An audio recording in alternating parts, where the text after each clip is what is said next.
সুপ্রিয় ভিউয়ার্স, আমরা অতি সহজেই রান্না করতে পারি। আর এর জন্য দরকার সমিল থেকে আমরা কাঠের গুঁড়া সংগ্রহ করব।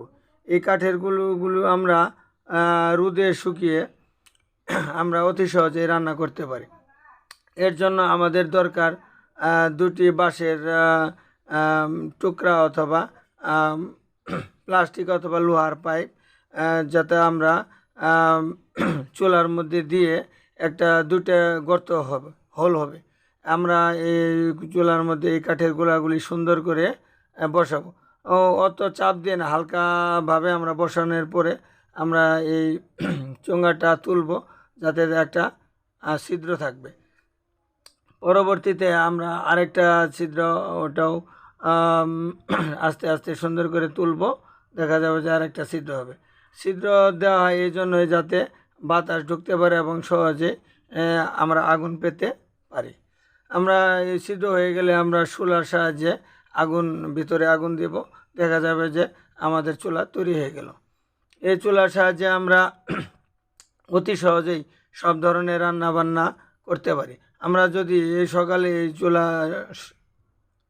তৈরি করি, তাহলে দেখা যাবে সারাদিনের রান্না আমাদের এই এক চুলা দিয়ে তৈরি করা সম্ভব। এতে দেখা যাবে যে আপনাদের অর্থনৈতিকভাবে অনেক সাশ্রয় হবে। কারণ আপনার একবার রান্না করতে প্রায় 5 থেকে 7 টাকার এই কাঠের গুঁড়ার মূল্য পড়বে।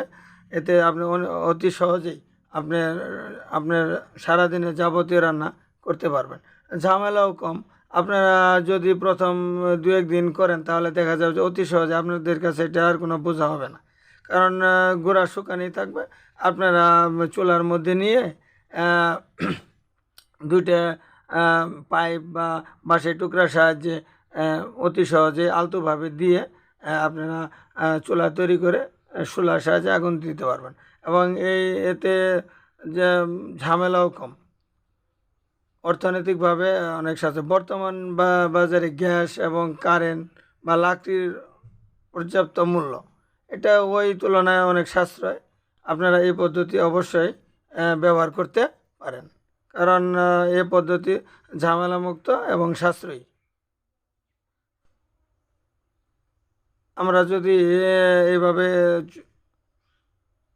কাঠের গুঁড়া ব্যবহার করে চুলাতে রান্না করি, তাহলে যা অর্থনৈতিকভাবে আমাদের অনেক টাকা সাশ্রয় হবে। পাশাপাশি আপনি এটা গ্যাসের চুলার মতোই চালাইলে আর করতে হবে না, দেখা যাবে যে চলতেই থাকবে, আর কোনো ঝামেলা নেই। খুব সহজে আপনারা অতি সহজে রান্না করতে পারবেন, ঝামেলা মুক্ত।